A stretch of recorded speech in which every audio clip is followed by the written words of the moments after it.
位同学，大家好。今天我们继续为大家介绍认识飞行第二讲飞行操纵。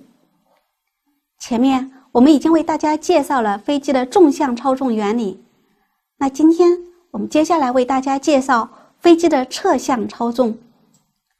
飞机的侧向操纵包括了横向操纵和方向操纵。在横向操纵中，飞行员通过操纵副翼使飞机绕纵轴滚转，所以横向操纵我们又称它为横滚操纵。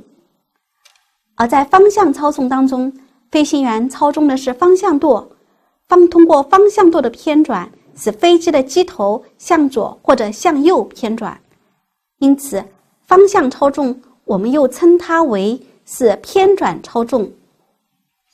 接下来我们来看一下偏转操纵的原理。在偏转操纵当中，飞行员是通过操纵脚蹬来进行偏转操纵的。飞行员蹬右边的脚蹬，方向舵就会向右边偏转，气流打在方向舵上就会产生一个向左的侧力，这个侧力对飞机重心形成的力矩使飞机的机头向右边偏转。机头右偏之后，前面过来的气流相当于从飞机的左侧过来，形成了左侧滑。在飞行原理中我们学过，飞机是具有方向稳定性的，具有方向稳定性的飞机在产生侧滑的时候会形成一个方向稳定力矩。刚才机头右偏之后，我们产生了左侧滑，就形成了一个使机头就要向左边偏转的力矩。这个力矩我们称它为方向稳定力矩，它的方向和刚才的操纵力矩的方向正好相反。刚开始的时候，我们操纵方向舵产生的这个操纵力矩大于侧滑形成的稳定力矩，因此飞机的机头继续右偏。但是随着这个机头的右偏角越大，也就是侧滑角越大，侧滑产生的稳定力矩就越大，所以当稳定力矩和操纵力矩相等的时候，飞机的机头就固定在一个固定的比较大的一个侧滑角上。因此当飞行员蹬右舵的时候，飞机机头右偏，产生左侧滑。反过来，如果飞行员蹬的是左边的舵，那么这个方向舵就会向左偏转，从而机头向左偏转，形成了一个右侧滑。在方向操纵当中，飞行员脚蹬的每一个位置都对应着一个固定的侧滑角。我们把这个和前面的纵向操纵比较一下。在纵向操纵当中，还记得吗？我们驾驶杆前后的每一个位置对应的是一个飞机的迎角，驾驶杆的位置越往后，迎角就越大，杆的位置越往前，迎角就越小。在这里方向操纵当中也是，通过蹬舵可以改变侧滑角，蹬右舵产生左侧滑，蹬左舵产生右侧滑。如果蹬舵量越大，那么侧滑角就会越大，蹬舵量越小，侧滑角就会越小。这就是飞机的方向操纵原理。好，接下来我们再来看一下飞机的横向操纵原理。在横向操纵当中，飞行员是通过左右压杆操纵副翼偏转来完成飞机的滚转操纵的。当飞行员向右压杆的时候，右侧的副翼会向上偏转，而左侧的副翼会向下偏转。向下偏转的副翼，它的迎角会比较大，因此升力增加，而往上翻的副翼，它的迎角变小，因此升力减小。左边升力大，右边升力小，飞机就会向右边滚转。所以当向右压杆的时候，我们的飞机会向右滚转。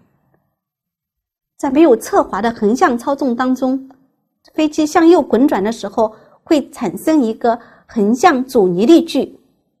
这个阻尼力矩开始的时候是小于操纵力矩，因此飞机继续向右滚转，而且滚转角速度加快。随着滚转角速度的增加，阻尼力矩渐渐接近了操纵力矩。当两者相等的时候，飞机就以一个恒定的角速度滚转。所以在没有侧滑的横向操纵当中，每一个驾驶杆左右的每一个位置对应的是一个恒定的滚转角速度。大家有没有发现横向操纵和方向操纵和纵向操纵不一样的地方？在纵向操纵当中，驾驶杆前后的每一个位置对应的是一个固定的迎角。在方向操纵当中，我们脚蹬的每一个位置对应的是一个固定的侧滑角。但是在横向操纵当中，我们驾驶杆左右的每一个位置对应的却是一个恒定的滚转角速度。但我们在飞行操纵当中，我们往往希望的是压一个坡度。那如果我希望飞机压一个恒定的坡度的话，应该怎么操纵呢？如果要压坡度的话，那么就需要在达到这个坡度前的话，飞行员要把驾驶杆回到中立位置，这样子才能使飞机维持在一个恒定的坡度上。在横向操纵当中，大家要注意的是有一个横向反操纵现象，这个现象是出现在大迎角下的。在大迎角飞行的时候，大家看一下，如果飞行员向右压杆，右边的副翼往上，左边的副翼往下，副翼往下的时候迎角增加。刚才说迎角增加，升力会增加，但是在大迎角下的话，迎角增加的话，如果超过了临界迎角的话，那么左边的升力不但不增加，也许还会减小。左右的升力有可能不再是左边的升力大于右边的升力，飞机没办法继续向右滚转。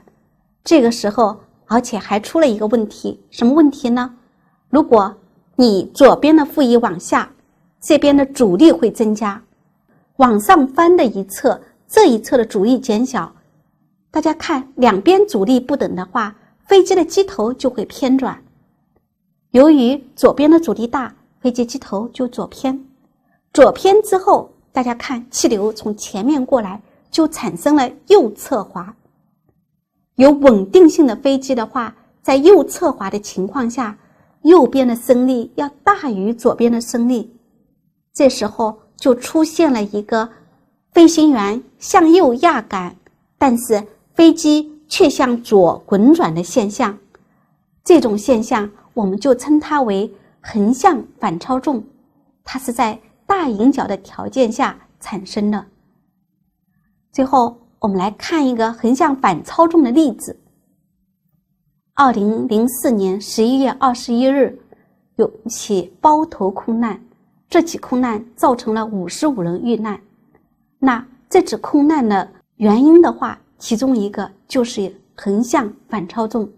这起空难是这样发生的：飞机起飞前，由于天气寒冷，左侧机翼积冰，积冰之后它的临界迎角会减小，因此当飞机起飞的时候，它的左侧机翼已经失速了，左侧的升力小，右侧升力大，因此飞机起飞的时候是带坡度起飞。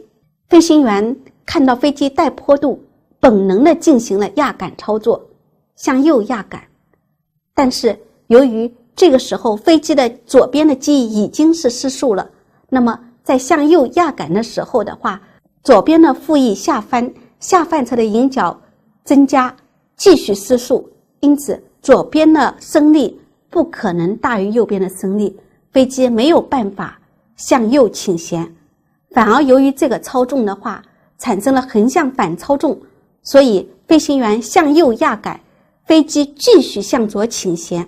飞行员的这个操纵带来的后果就是你越往右压杆，飞机往左倾斜的更加厉害。那么倾斜之后，大家可以看到升力在竖直方向上的分量就越来越小，导致于升力不能和重力平衡，飞机掉高度。